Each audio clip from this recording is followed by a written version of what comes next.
Hello বন্ধুরা, good morning. এখন morning আর নেই, 11টা বেজে গেছে।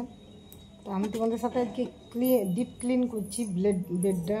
দেখো, তোষক টোষক সব ঝেড়েছি, সেটা হয়তো ভিডিওটা মিক্স করে গেছি। তারপরে এই বিছানা চাদরটা পাতছি। তো আমি একটু দূর থেকে নিয়েছি ভিডিওটা,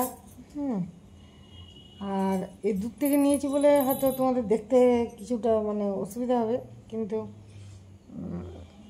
যাক, আমি মানে এখনও পর্যন্ত স্ট্যান্ডটা সেট করতে পারছি না। বড়ো স্ট্যান্ডটা হয়ে গেছে না, ওটা সেট করতে পারি না। তো যাই হোক বন্ধুরা, করতে পারি না তো তোমরা একটু প্লিজ, মিস্টেক হয়ে গেছে, একটু ভালো করে দেখে নিও। আর বিছানা ঝাড়াটা তো বাঙালি বা নন বেঙ্গলি বা সব গৃহবধূদের সকালের কাজই হলো, মেন কাজই হলো বিছানা গুছানো, পরিষ্কার করা। তো আমি ওই জন্য একটা ডিপ ক্লিনিং ব্লগ তোমাদের সাথে দিব ভেবেছিলাম। ব্লগটা হয়তো ঠিকমতো হলো না, তার কারণ আমার শরীরটা একদম ভালো নেই। তার কারণ আমার স্কিনে হঠাৎ একটা অ্যালার্জি বেরিয়ে গেছে, একটা জায়গায় হয়েছে র্যাশটা। কেন হয়েছে বা পোকা চলে গেছে কিনা, আমি তো মশারি টাঙাই না এখন রাত্রিবেলায়, তো সেটাও বুঝতে পারছি না। তো যাই হোক, সেই সব কারণ নিয়ে দূর থেকে হয়েছে ভিডিওটা অনেকটা। বন্ধুরা প্লিজ একটু স্কিপ না করে একটু দেখে নিও। হ্যাঁ, তো জানলা টানলা সব খুলছি। আর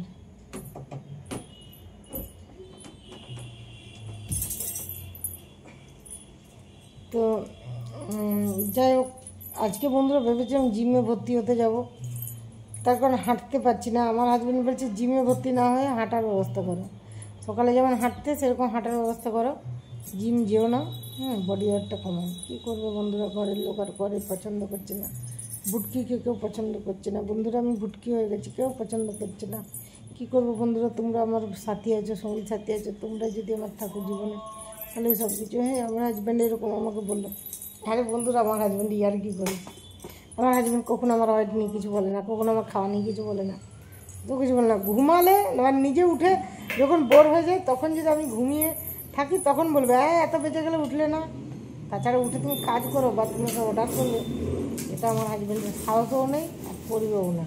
এখন আমি কারণ আমি কিন্তু ঘরের চাকর নেই, ওকে। আমি কিন্তু লক্ষ্মী প্রতিমা, দেবী, আমাকে দেবী রূপে পূজা করতে হবে। সব মহিলাদেরকে দেবী রূপে পূজা করতে হবে।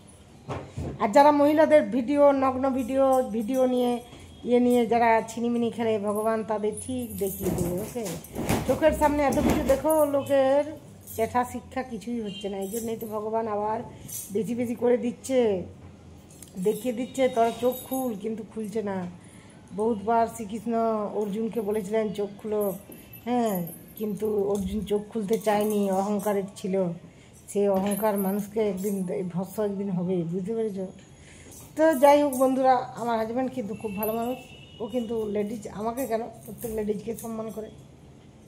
আর দেখো, হাজব্যান্ড ওয়াইফে ঝগড়া ঝামেলা কি হয় না, হয়, প্রচণ্ড ঝগড়া ঝামেলা হয়। কিন্তু কি বলতো, এই সময়টা যে সময় এসে গেছি না, 25 বছর বিয়ে হওয়া হয়ে গেছে, এখন সব গায়ে মেয়েকে সহ্য করে নিতে হবে। তাছাড়াও ছেলে আছে, ছেলে মেয়ে যাদের নেই তারা চলে যাচ্ছে স্বামী ছেড়ে, ইউটিউব করে স্বামী ছেড়ে চলে যাচ্ছে, ফ্ল্যাট ভাড়া নিচ্ছে। আমরা কিন্তু ওগুলো পারবো না, কারণ আমাদের ছেলে আছে, ছেলেই জীবনের সব। আর স্বামী ছেড়ে গেলে একটা মেয়ে কেমন হয়, না ধোবি হয়, ঘর কা না ঘাট কা দোনো মানে কুত্তা হয়ে যায়। আমি তো স্বামী ছেড়ে যাওয়ার কথা কোনোদিন ভাবতেই পারবো না। কিছু বললে গায়ে মেখে নেবো, কুকুর বলুক, বাড়ো বিড়াল বলুক, ছিনাল বলুক, ছানাল বলুক, যাই বলবে গায়ে মেখে নেবো। অত আত্মসম্মান নেই। যদি আমার অত আত্মসম্মানে থাকতো তাহলে আমার বাবা তো আমাকে চাকরি করিয়েই